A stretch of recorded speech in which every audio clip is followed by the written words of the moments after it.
Hello. Today we're discussing Black Cohosh. Not to be confused with Blue Cohosh. Different plant.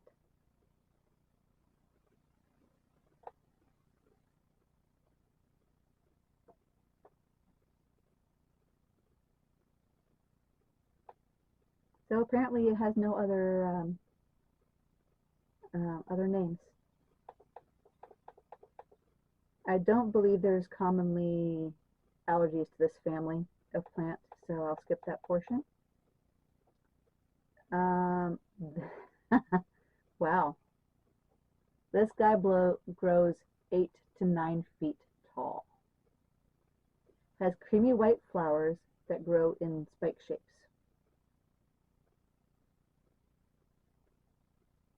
So the parts that are used are the dried root and the rhizome, but not fresh. It has to be dried. It's got a wooden texture. It's brown. I wrote down that smells like hay. And then I wrote down, I think they all smell like hay. We'd had so many labs, I'm like, why do they all smell like hay? The farm girl coming out of me there. It tasted like licorice to me, but without the tingling sensation I get from licorice. And that tingling sensation is common for licorice anyway. Okay.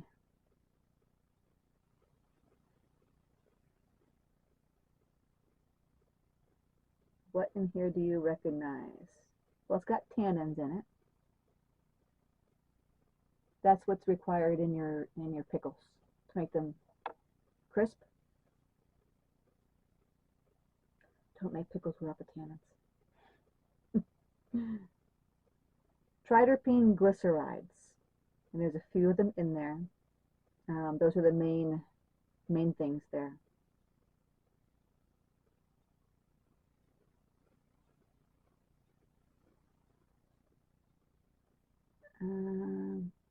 Yeah.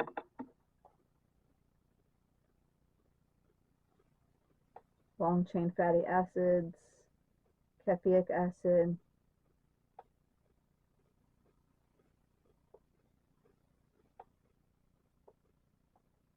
It's an emmenagogue, antispasmodic, anti-inflammatory, anti-rheumatic, nervine, hypotensive. For those that don't know, emmenagogue is, it means it helps with the female reproductive system. Pick apart just the whole system, right? The biggest thing this is used for is menopause, and we'll get to that here in a little bit, but yeah, menopause is the biggest thing. And my sister even tried it, but I forgot. I think she's still on it.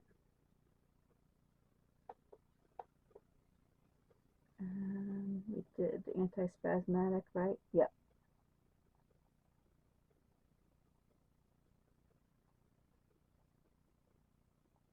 Okay, and the note here is the antispasmodic really helps focus on your menstrual cramps. So if you're having really massive, debilitating menstrual cramps, yeah. It's listed here also as an aphrodisiac, abortifacient, pregnant, nursing, don't touch. And one source says expectorant, which is interesting. So I guess it's not commonly used in that way. Okay, so it relaxes and normalizes the female reproductive system. So if you got all kinds of crazy things going on down there, painful delayed menstruations, cramps, may also treat arthritis, rheumatic pain, osteoarthritis, muscle pain, neurological pain to include sciatica and neuralgia, may help with tinnitus. Okay, and then it's got menopause and your hot flashes, your headaches, your vertigo, your heart palpitations, your ringing in the ears, all the things that come along with menopause, like your irritability, your sleep problems, your depressive mood swings, the things that result of your system being completely out of whack. Okay. If you have vaginal dryness as a result of menopause.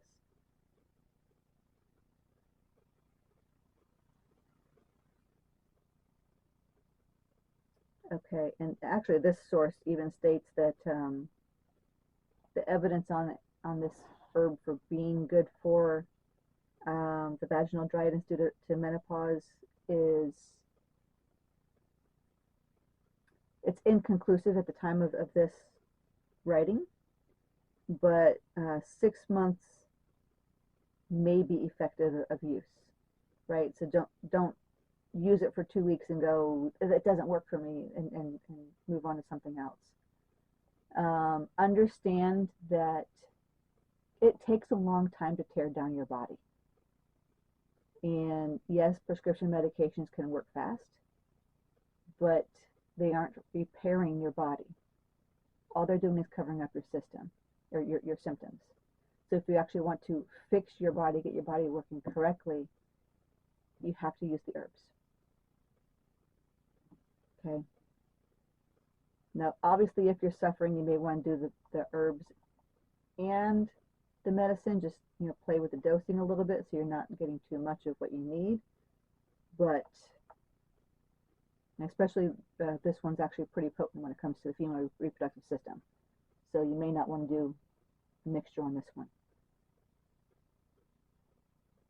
In fact, I'm probably going to find advice on that in the bottom. We'll see. Let's see what else.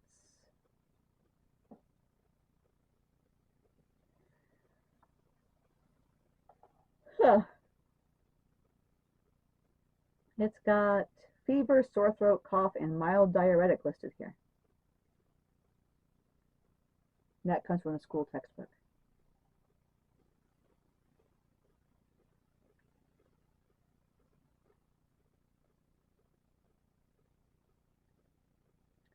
Breast inflammation, part of the reproductive.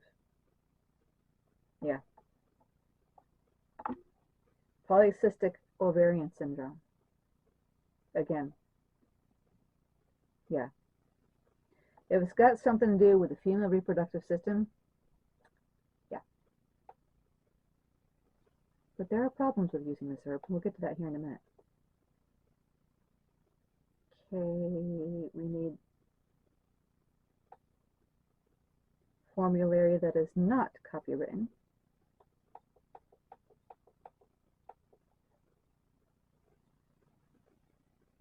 Okay, so all of the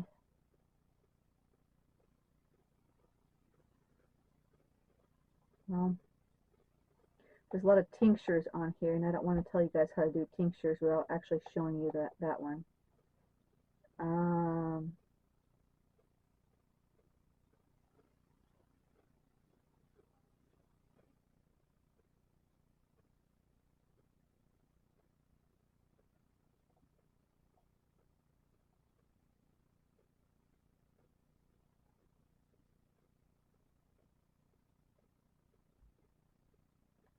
I know my sister, when she used it, she used an over-the-counter herbal supplement.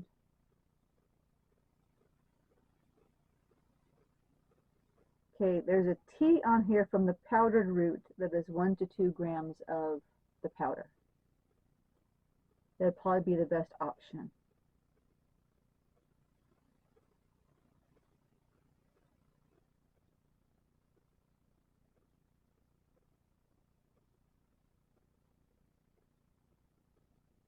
Yeah, what my sister was taking, I actually put that in my notes here. She was taking a 50 milligram per day and having great results.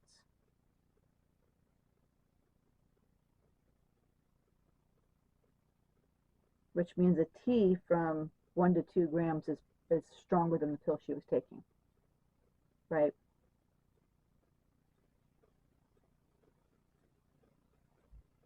Yeah, this right here says a menopause treatment can be 20 to 40 milligrams.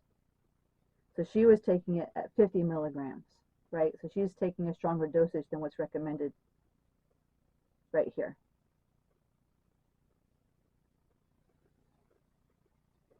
There are some people who are selling their own extracts and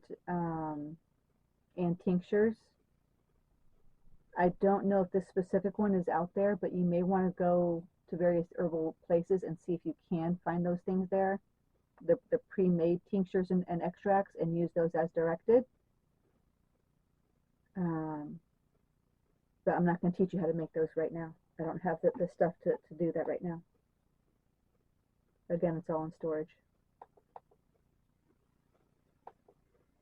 And I have not done a lab on this one yet, meaning I have not yet tried it.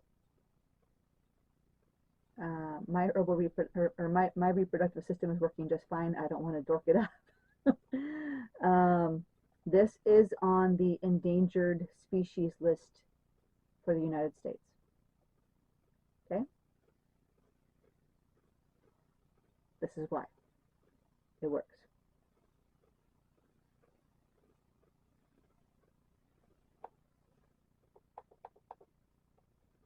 Okay. Yeah, this is the important part. If you use it as directed, you're okay. If you don't use it as directed, you can end up in the hospital. I already said don't use it during pregnancy. Apparently, though, if you're having a difficult birth, some people give it to help the birthing process. High doses may cause headache, dizziness, perspiration, and visual disturbances.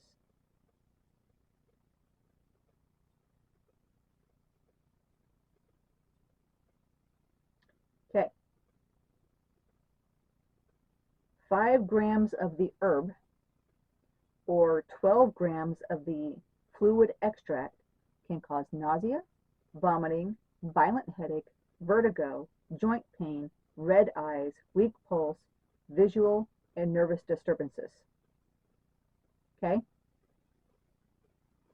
Just because it's got a safe dosage does not mean that more is better. This is the reason I went for the master level degree, because I saw some crazy crap on Facebook. I'm an herbalist. This is the truth. I prefer not to get herbal instructions off of somebody who got it out of the Cracker Jack box. Okay? Just saying.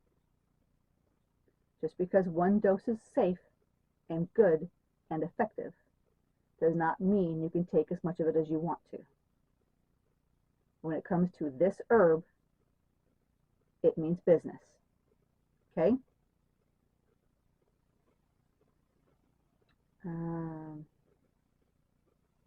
And this is another one of the ones you take for 6 months consecutively and then stop for a little bit.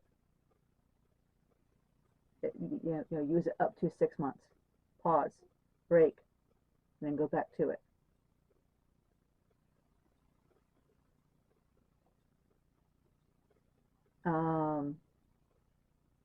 There have been no contraindications, so this doesn't have any effect against other medications that are on the market.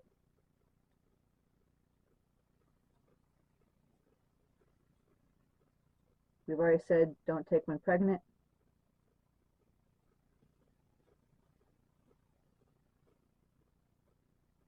Okay. It may add to the effect of the drug tamoxifen. Tamoxifen. Okay? And may increase the toxicity of doxorubicin and docetaxel. if doing chemotherapy. Okay?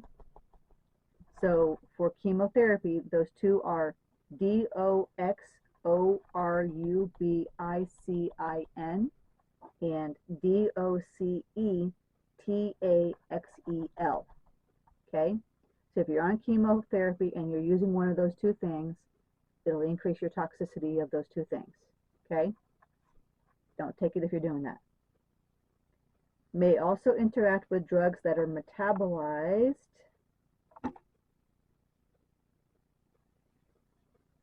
by CYP3A4 enzyme. Okay? So you're going to look up your drugs that you're on and see if it has CYP3A4 enzyme, because it can cause a problem. It may also interact with other hypotensive agents. Those are lowers your blood sugar, or blood pressure. Okay.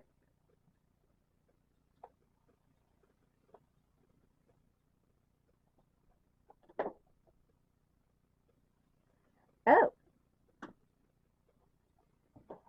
the reason they recommend use up to 6 months is there are no safety studies after the 6-month mark for this herb. Okay? They don't know if there are long-term effects to being on it for more than 6 months.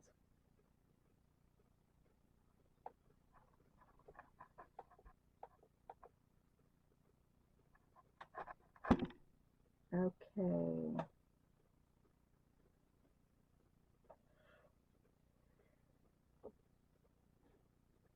I'm looking at the research section now. See if they have anything in here I need to share with you that hasn't already been mentioned in the portions above.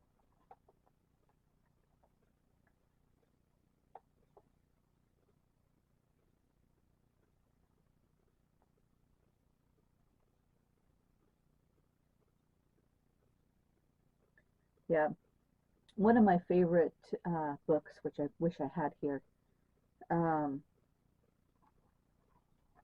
he goes back and looks at the old data.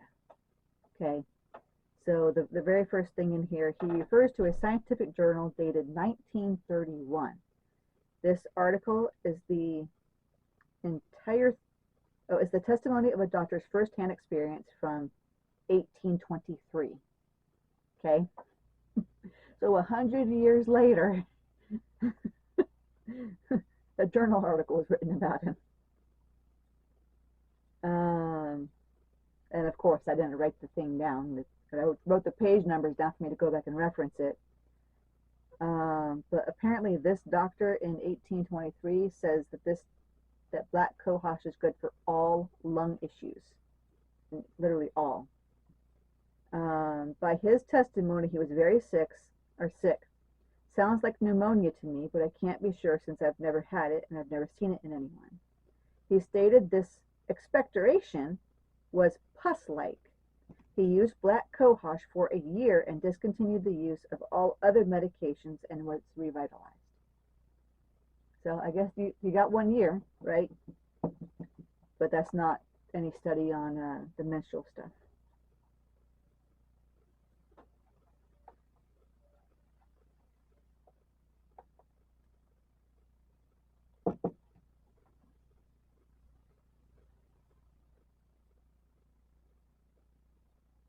Okay, so there's a study here. I'm going to butcher this person's name. And just to let you know that a lot of the herbal studies are not done in the United States. So most of the researchers' names are going to be difficult to pronounce. So Kargozar, the last name, first name Azizi, and Solari, a study from 2017, looked through many studies to see what has been effective in treating each of the symptoms of menopause. Black Cohosh has been effective with hot flashes, with no side effects reported with regards to estrogen, but there is the potential of nausea, vomiting, and inflammation of the stomach and intestines. Okay, again, the more powerful it is, the more potential for side effects. Okay. That is it for Black Cohosh. And thank you for watching.